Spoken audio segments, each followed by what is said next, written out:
आज की वीडियो में बात करेंगे K M. Nanavati versus the State of Maharashtra 1961 case. जी हाँ, ये वही फेमस केस है जिसके ऊपर रुस्तम मूवी अक्षय कुमार की बनी हुई है। जी हाँ, ये वही फेमस केस है जिसमें एक नेवल ऑफिसर की वाइफ का अफेयर चलता है किसी व्यक्ति के साथ में और इस वजह से उसका मर्डर कर दिया जाता है और फिर जिसको जूरी ने नॉट गिल्टी हेल्ड करा था। जी हाँ, ये वही केस है जिससे इंडिया में जूरी ट्रायल्स एंड हो गए थे। जी हाँ, ये वही केस है जिससे राम जेठमलानी रातों रात फेमस हुए थे। इस केस को दो कम्युनिटीज़ का केस भी कहा जाता है, सिंधी वर्सेस पारसी कम्युनिटी। देखते हैं आज के इस वीडियो में नानावटी केस के फैक्ट्स, नानावटी केस के इश्यूज़, क्या क्या इश्यूज़ इसमें डिस्कस करे गए थे, किन किन इश्यूज़ पे इन पे बात हुई थी और क्या क्या लैंडमार्क जजमेंट इस केस के द्वारा डिलीवर करे गए। देखते हैं कि क्या क्या इश्यूज़ इस केस में डिसाइड हुए थे। पहला जो सबसे बड़ा मुद्दा था वो था कि पार्डनिंग पावर, गवर्नर की पार्डनिंग पावर जो कि आर्टिकल 161 में दी गई है संविधान के, वर्सेस आर्टिकल 142 जो कि बात करता है complete justice by Supreme Court. इन दोनों में हारमोनियस कंस्ट्रक्शन की बात करी गई है कि कैसे इन दोनों आर्टिकल्स को साथ साथ लेके जाया जा सकता है, को अगर साथ साथ लेके नहीं जा सकता तो कौन सा आर्टिकल किस आर्टिकल पे प्रिवेल करेगा। ये सुप्रीम कोर्ट के सामने एक बड़ा क्वेश्चन था। यही वो केस था जिससे इंडिया में जूरी ट्रायल को बंद कर दिया गया था। जूरी ट्रायल होता था नानावटी केस से पहले एक सेशन कोर्ट के लेवल पे 8-9 व्यक्ति, एक कम्युनिटी के 8-9 व्यक्ति या समाज के 8-9 व्यक्ति होते थे जो कि natural justice, principle of natural justice पे काम करते थे। उनके सामने फैक्ट और एविडेंस को डिस्कस करा जाता था और वो नेचुरल जस्टिस पे डिसाइड करते थे कि whether the person is guilty और नॉट। और इस केस में एक बड़ा इशू ये भी था कि जो नानावटी ने मर्डर करा या नानावटी ने किसी व्यक्ति को मारा, नानावटी ने जो प्रेम आहूजा को मारा था, वॉज इट इन सडन और ग्रेव प्रोवोकेशन और was it a premeditated murder? कोई हीट ऑफ द मोमेंट का हादसा नहीं है। This is a clear case of predetermined murder. वो क्या एक प्रोवोकेशन में, सडन प्रोवोकेशन का रिजल्ट था या एक वो मर्डर था? इसमें ये भी डिसाइड करा गया था कि जो SLP है, special leave petition, that can be entertained without fulfilling the order under article 142 of the Indian constitution. इस केस में ये भी डिसाइड करा गया था कि कोई व्यक्ति स्पेशल लीव पिटिशन के अंडर रिलीफ चाहता है तो उस रिलीफ चाहने की क्या क्या कंडीशन हो सकती है, क्या उस रिलीफ चाहने में वो सुप्रीम कोर्ट की जुरिस्डिक्शन में सरेंडर करना पड़ेगा या नहीं करना पड़ेगा। ये सब केसेस, ये सब इश्यूज इस केस में डिस्कस हुए थे। इस केस में इन सब मुद्दों पे लैंडमार्क जजमेंट दिया गया था by the honourable supreme Court of India. देखते हैं इस केस के क्या फैक्ट्स रहे हैं। फैक्ट आप सभी को पता होंगे, आप सभी ने वो मूवी रुस्तम देखी होगी जिसमें बताया जाता है कि जो अक्षय कुमार है वो एक नेवल ऑफिसर होता है और उसकी जो जॉब होती है वो ट्रांसफरेबल होती है। अक्षय कुमार का जो रियल कैरेक्टर होता है उसका नाम होता है कवास मानेकशॉ नानावटी। उस फिल्म में उसका नाम रुस्तम होता है। तो वो जो नानावटी होता है वो एक नेवल ऑफिसर होता है जिसकी एक ट्रांसफरेबल जॉब होती है, जिसका ट्रांसफ़र होकर बॉम्बे में वो नया नया आता है अपने बच्चों और बीवी के साथ में। जो उनकी वाइफ थी सिल्विया, ये देख सकते हैं, इनका अफेयर हो जाता है प्रेम आहूजा से। जब प्रेम आहूजा से इनका अफेयर हो जाता है तो जब ये वापस लौटते हैं, घर पे पहुंचते हैं तो 27 अप्रैल 1959 को सिल्विया ने कन्फेस करा नानावटी के सामने कि yes I have a relationship with Prem Ahuja. जब ये सुनता है तो उसको बहुत गुस्सा आता है, वो आग बबूला हो जाता है। कौन? नानावटी। जब वो ये सुनता है तो वो अपनी वाइफ और चिल्ड्रन को एक सिनेमा घर में छोड़ता है और अपने नेवल बेस में जाके वहाँ से गन प्रोक्योर करता है और वो चला जाता है सीधा प्रेम आहूजा के घर पर। प्रेम आहूजा के पहले ऑफिस जाता है, वो वहाँ नहीं मिलता, फिर वो घर पे आता है। जब वो घर पे आता है तो उनमें कहासुनी होती है। कहासुनी इस प्रकार होती है कि नानावटी ने बोला प्रेम आहूजा को, क्या आप मेरी वाइफ और बच्चों का ख्याल रखेंगे? मुझे आपके अफेयर के बारे में पता चला और मैं आपसे यहाँ बात करने आया हूँ, क्या आप मेरी वाइफ और मेरे बच्चों का ख्याल रखेंगे? तो इसमें प्रेम आहूजा क्या जवाब देता है? प्रेम आहूजा जवाब देता है कि he was not bound to marry every woman he slept with. और ये सुनते ही नानावटी ने उनको गोली मार दी और वो वहीं पे ऑन द स्पॉट मर गए। प्रेम आहूजा की हत्या हो जाती है ऑन द स्पॉट, वो वहीं मर जाता। 2 या 3 राउंड फायर करे गए थे और वो वहीं मर जाता है। लेकिन नानावटी बाद में क्या करते हैं, नानावटी लोकल पुलिस स्टेशन में जाके अपने आप को सरेंडर कर देते हैं। वो भागते नहीं हैं, वो अपने आप को जाके सरेंडर कर देते हैं। और फिर ये केस पहुंचता है सेशन कोर्ट में। जब ये केस सेशन कोर्ट में पहुंचता है तो सेशन कोर्ट में जूरी सिस्टम होता था।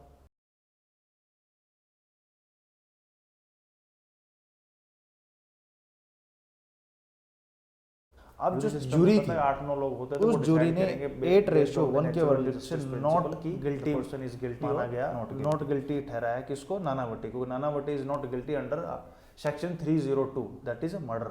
ही was not guilty of murder and he set free.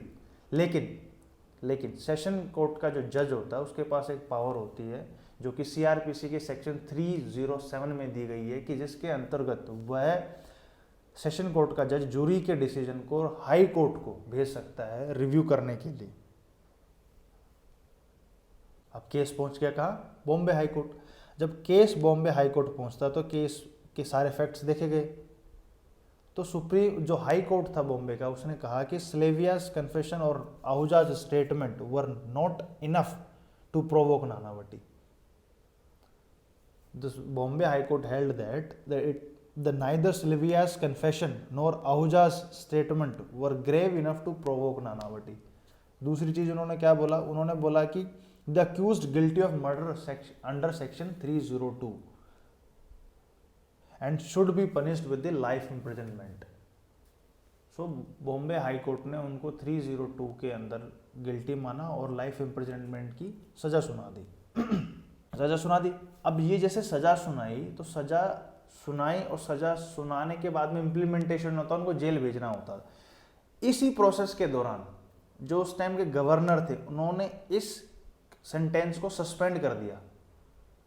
जैसे हाई कोर्ट का डिसीजन आया कि Nanavati is guilty of murder of 302 of IPC, जैसे ये ऑर्डर आया वैसे ही गवर्नर ने, उस टाइम के गवर्नर ने ये सेंटेंस को सस्पेंड कर दिया। सस्पेंड मतलब ये अभी इन्फोर्स नहीं कर सकते इसको, आप इस सेंटेंस को आप इन्फोर्स नहीं कर सकते, यानी उनको जेल नहीं भेजा गया।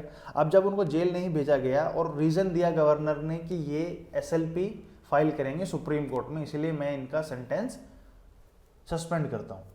अब ये मामला पहुँचता है सुप्रीम कोर्ट। जब ये मामला सुप्रीम कोर्ट पहुँचा तो सुप्रीम कोर्ट ने ये बोला कि Supreme Court of India held that, Supreme Court of India ने हाई कोर्ट के डिसीजन को अपहेल्ड करा कि भाई he committed a murder and he was a guilty under section 302 of IPC and he was not given the defence of sudden और grave provocation. ये बोल दिया गया किसके द्वारा, सुप्रीम कोर्ट के द्वारा। एंड सुप्रीम कोर्ट ने ये भी ऑब्जर्व करा कि नानावटी को जैसे कन्फेशन हुआ, उनकी वाइफ ने बताया कि मेरा उनके साथ अफेयर था, उस समय से लेके और प्रेम आहूजा की मर्डर तक काफ़ी टाइम था। And this is a sufficient time to calm down और to plan Ahuja's murder. What Supreme Court held that the apex court observed that Nanavati dropped his wife and children to the cinema. Then he went to take the revolver to the naval base. Then he went to the Ahuja's office. वो वहाँ नहीं मिला, फिर वो उसके घर जाता है, वो घर पे मिलता है। और ये जो इतना टाइम बीता, ये that was a sufficient time for a reasonable man to calm down। ये सुप्रीम कोर्ट ने बोला। Hence it is a murder, not a sudden provocation। उसके बाद में बोला गया कि जो मर्डर था इंटेंशनल था और it was not a result of heat of the moment. कोई हीट ऑफ द मोमेंट का हादसा नहीं है। This is a clear case of pre determined murder. Honourable supreme court ने ये भी बोला कि जो जूरी था उनके पार्ट पे एक बहुत बड़ा मिसकैरेज ऑफ जस्टिस हुआ है। और सेशन कोर्ट का जो जज होता है उसके पास पावर होती है कि वो सीआरपीसी के सेक्शन 307 के अंतर्गत कोई भी जजमेंट को हाई कोर्ट को, कंसर्न हाई कोर्ट को भेज सकता है रिव्यू के लिए। ये तो सुप्रीम कोर्ट ने बोल दिया। अब जैसे सुप्रीम कोर्ट ने बोला उससे पहले ये तो एसएलपी डिसाइड हुई एसएलपी डिसाइड होने से पहले सुप्रीम कोर्ट की ये कंडीशन थी कि अगर आप सुप्रीम कोर्ट से एसएलपी अंडर आर्टिकल 142 में अगर आप कोई रिलीफ चाहते हैं तो आपको अपने आप को सरेंडर करना पड़ेगा to the jurisdiction of the supreme court, तभी हम उस चीज़ पे कोई फैसला सुनाएंगे। और जैसे ही अगर हम एसएलपी पे काम शुरू करते हैं तो आपका जो गवर्नर के द्वारा सेंटेंस आपका सस्पेंड करा गया था वो डोरमेंसी में चला जाएगा। मतलब Nanavati has to surrender himself to the supreme court, hence he was arrested first, then his application filed in the Supreme Court and Supreme Court held that he was guilty of murder। तो इस case में ये भी बोला गया कि अगर governor कोई किसी चीज़ को पार्डन कर सकता है, गवर्नर के पास पावर होती है कि वो आर्टिकल 161 के अंतर्गत किसी सेंटेंस को सस्पेंड भी कर सकता है और पार्डन भी कर सकता है, लेकिन वो व्यक्ति अगर आर्टिकल 142 में एसएलपी फाइल करता है सुप्रीम कोर्ट में तो उसको अपने आप को सरेंडर करना पड़ेगा to the jurisdiction of the supreme court. ये इस केस का निष्कर्ष निकला। एक जब ये निष्कर्ष निकला तो सुप्रीम कोर्ट ने कुछ सवालों के जवाब भी दिए। वो सवाल क्या क्या थे देखते हैं। पहली बात तो एसएलपी पे बोला गया कि the special leave petition was dismissed by the supreme court by majority decision holding that the SLP could not be listed for hearing unless the accused surrender under article 142 of the constitution. अब जब व्यक्ति अगर उसमें करता है और if A special leave petition is filed, अगर वो सरेंडर कर देता है और एसएलपी सुप्रीम कोर्ट में फाइल हो जाती है तो उस जो गवर्नर के द्वारा उसका सेंटेंस पार्डन करा गया था वो it ceases to be exist, तो उसको अरेस्ट कर लिया गया। अब उसको अरेस्ट हो गया वो। अब दूसरा क्वेश्चन इसमें ये आता था कि भाई was it a sudden provocation or was it a cold blooded murder? So Supreme Court ने बोला कि it was a intentionally murder, it was not an exception of sudden and grave provocation। एक तो ये डिसाइड हो गया। अगला question इसमें ये डिसाइड हुआ कि this judgment, this case leads to the end of the jury trial in the India। The Supreme Court of India agreed with the Bombay High Court that there had been a misdirection by the jury। अब jury emotional होके jury ने 8:1 के हिसाब से उसको not guilty ठहराया, जबकि ये it was a misdirection by the jury, जिसके चलते हुए जूरी ट्रायल एंड हो गया इंडिया में। सुप्रीम कोर्ट ने बोला कि अगर ऐसा चलता रहा तो फिर तो मिसकैरेज ऑफ जस्टिस होगा, तो उन्होंने जूरी ट्रायल को ही नल एंड वॉइड कर दिया। अब उसके बाद में इंडिया में जूरी ट्रायल खत्म हो गए। और इसी केस के दौरान में क्या होता है, राम जेठमलानी बहुत फेमस होते हैं। अब राम जेठमलानी सिंधी होते हैं, प्रेम आहूजा भी सिंधी होता है, नानावटी पारसी होता, तो ये दोनों कम्युनिटियों का क्लैश हो गया था। जब नानावटी जेल में गए तो पॉपुलर प्रोटेस्ट हुआ था। अपने को तो फौजी को न्याय दिलाने का है। इस अखबार की वजह से पब्लिक का फोकस मेरे भाई के मर्डर से हटके रुस्तम की ईमानदारी पर जा रहा है। अगर हमारे रुस्तम साहब ने उसको गोली मारी होगी ना तो एकदम सही किया साहब ने। गवर्नमेंट के खिलाफ कि ये व्यक्ति इनोसेंट है, आप इसको छोड़ दीजिए। जो उस टाइम की गवर्नमेंट थी उसके ऊपर बहुत बड़ा प्रेशर क्रिएट करा गया था पब्लिक, क्योंकि पब्लिक सपोर्ट थी नानावटी के पक्ष में। क्योंकि नानावटी का जो कोस था वो Nanavati was portrayed as a hero, he did not commit any wrong, he did not kill any person, that was a image in that time in the mind of people। सब अब उसके डिसीजन आ गया हाई कोर्ट का, supreme court का decision आ गया, high court का decision आ गया, arrest कर लिया गया इसको, किसको, नानावटी को। अब नानावटी को तो जैसे वो नेवल ऑफिसर था तो पहले नेवल जेल में रखा गया, उसके बाद में उसके अच्छे संबंध थे किससे, नेहरू और गांधी फैमिली से। तो नेहरू और गांधी फैमिली से उसके अच्छे संबंध होने के कारण में क्या करा, उसको नेवल कस्टडी से सिविलियन प्रिजन में भेजा गया 1960 में। 1960 में वो 3-4 साल रहा सिविलियन में, फिर उसको हेल्थ ग्राउंड पे पैरोल मिल गई। अब हेल्थ ग्राउंड पे उसको पैरोल मिल गई और 1964 में पंडित जवाहरलाल नेहरू की सिस्टर विजय लक्ष्मी पंडित बनती है गवर्नर, किसकी, महाराष्ट्र की, जिसने उस नानावटी को दे दिया pardon. He was held guilty of section 302 of murder but later on it was given pardon by the governor of Maharashtra in 1964 में। 1964 में उसको कन्विक्टेड कर दिया गया, उसको 1964 में उसको पार्डन दे दिया गया। क्यों पार्डन दे दिया गया? क्योंकि पॉपुलर पब्लिक सपोर्ट था उसके उस पक्ष में कि इस आदमी ने कोई गलत काम नहीं करा, इस आदमी ने कोई गलत काम नहीं करा। और कुछ उसके नेहरू गांधी फैमिली से अच्छे रिलेशनशिप भी थे, तो दोनों चीज़ उसके लिए फेवरेबल थी और 1964 में उसको पार्डन दे दिया गया, उसको छोड़ दिया गया मतलब। अब ये केस था, जैसे आपको बताया, राम जेठमलानी इस केस से बड़े फेमस हुए, इस केस से बड़े फेमस हुए राम जेठमलानी, और ये उनकी लाइफ का पहला बड़ा केस था जिसमें वो फेमस हुए और रातों रात फेमस हुए। तो इस केस का जो कंक्लूजन, इस केस की जो समरी वो ये होती है कि अगर article 161 must be prevail over the article 142 which is the accord with the constitutional position, कि भाई कॉन्स्टिट्यूशन ने दोनों को पावर दी है, सुप्रीम कोर्ट को भी पावर दी है और गवर्नर को भी पावर दी है। मतलब pardoning power of governor will supersede the article 142। If you want a relief under Article 142, you have to surrender yourself to the jurisdiction of the Supreme Court. तो ये आपको करना होगा अगर आपको SLP के अंदर कोई रिलीफ चाहिए, तो आपको अपने आप को आर्टिकल 142 के अंतर्गत सरेंडर करना पड़ेगा to the jurisdiction of the supreme court, right.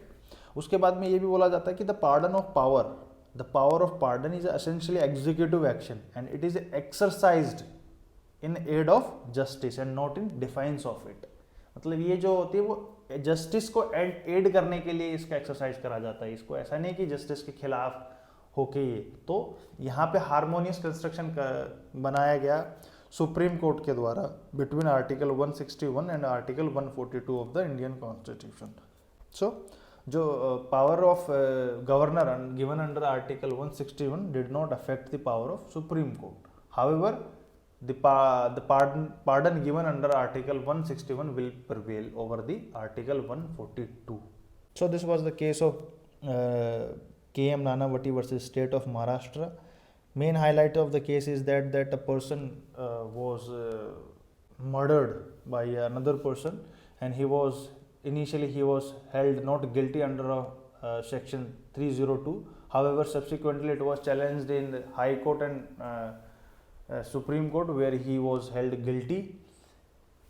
Subsequently he was sent to the jail. However, due to political connection, due to popular public support, he was given pardon in 1964. और इस case में कई landmark judgement आए, जैसे कि jury का and होना, harmonious construction between article 161 and article 142,